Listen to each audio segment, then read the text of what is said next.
अस्सलाम वालेकुम। आज की वीडियो में हम बात करेंगे ऑर्गन्स ऑफ इम्यून सिस्टम। हमारा जो इम्यून सिस्टम है उसमें कौन कौन से ऑर्गन्स हैं जो मिलकर काम करते हैं और हमारे जिस्म का दिफा करते हैं। अगर देखा जाए तो जो हमारा इम्यून सिस्टम होता है ये बड़ा एक कॉम्प्लेक्स नेटवर्क होता है और इस कॉम्प्लेक्स नेटवर्क में सेल्स भी होते हैं, टिश्यूज भी होते हैं, ऑर्गन्स भी होते हैं।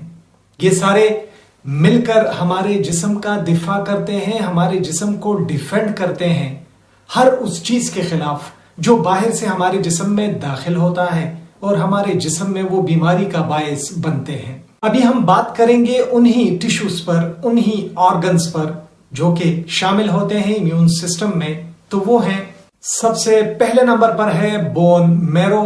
ये एक बड़ा ही नरम और स्पॉन्जी टाइप का टिश्यू होता है जो कि बोन केविटीज में मौजूद होता है और ये बोन मैरो ज्यादातर लॉन्ग बोन के केविटीज में मौजूद होता है, जैसे कि फीमर हो गया और पेल्विस हो गया। ये वो जगह होती है जहां पर हेमेटोपोएसिस होता है, जहां पर ब्लड सेल्स, जिसमें व्हाइट ब्लड सेल्स भी होते हैं, ये वहां पर मेच्योर होते हैं, वहां पर प्रोड्यूस होते हैं। व्हाइट ब्लड सेल्स को ल्यूकोसाइट्स भी कहा जाता है। इस बोन मैरो का बड़ा अहम रोल होता है बी सेल के डेवलपमेंट में। बी सेल भी एक व्हाइट ब्लड सेल होता है और ये बी सेल एंटीबॉडीज के प्रोडक्शन में बहुत अहम रोल अदा करता है। दूसरे नंबर पर है थाइमस। थाइमस एक छोटा सा ग्लैंड होता है जो कि अपर चेस्ट पर वाक़या होता है। जो ब्रेस्ट बोन होती है, स्टर्नम, उसके पीछे ये थाइमस मौजूद होता है। ये थाइमस ज्यादातर इन्वॉल्व होता है मैच्योरेशन में और सिलेक्शन में टी सेल्स के। टी सेल भी व्हाइट ब्लड सेल की एक टाइप है जो कि इन्वॉल्व होती है सेल मेडिएटेड इम्यूनिटी में। तीसरे नंबर पर जो ऑर्गन है इम्यून सिस्टम का वो स्प्लीन कहलाता है। स्प्लीन एक ऑर्गन है जो कि मौजूद होता है पसलियों के नीचे, जो लेफ्ट साइड होती है एब्डोमेन की, वहां पर ये जो पसलियां हैं उसके नीचे वाक़या होता है। ये स्प्लीन एक ब्लड फिल्टर के तौर पर काम करता है। जो पुराने या डैमेज रेड ब्लड सेल्स होते हैं और प्लेटलेट्स होते हैं उसको ये हटाता है, रिमूव करता है और इसके अलावा अगर कोई पैथोजन भी है तो उसको भी फिल्टर करता है, उसको भी खत्म करने में मदद मुहैया करता है।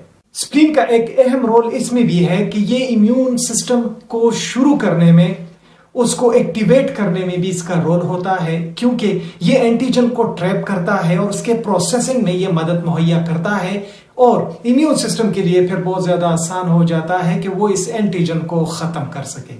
ये वो प्राइमरी ऑर्गन्स थे, जैसे कि आपने देखा कि इसका बड़ा अहम रोल था इम्यून सिस्टम के मैच्योरेशन में और इम्यून सिस्टम के डेवलपमेंट में।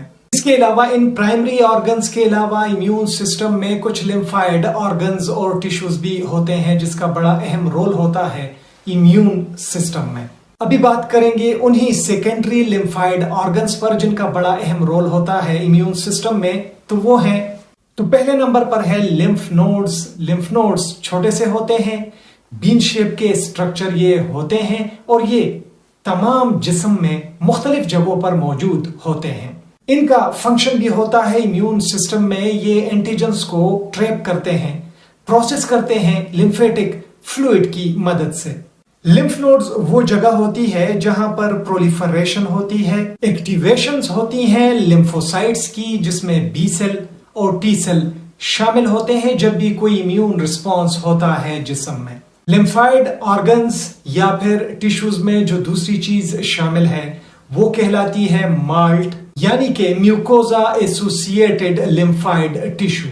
माल्ट एक डिफ्यूज सिस्टम होता है छोटे लिम्फाइड टिश्यूज का और ये मुख्तलिफ जो ऑर्गन्स होते हैं उसके म्यूकोजा की जो लाइनिंग होती है उसमें ये मौजूद होते हैं, जैसे कि ये गैस्ट्रोइंटेस्टिनल और रिस्पायरेटरी ट्रैक्ट में मौजूद होते हैं। इसको फ्रंट लाइन डिफेंस के तौर पर भी जाना जाता है पैथोजेंस के खिलाफ, जहां पर भी म्यूकोजल सरफेसेस होती हैं। तीसरे नंबर पर है अपेंडिक्स, जो कि एक छोटा सा फिंगर लाइक पाउच होता है।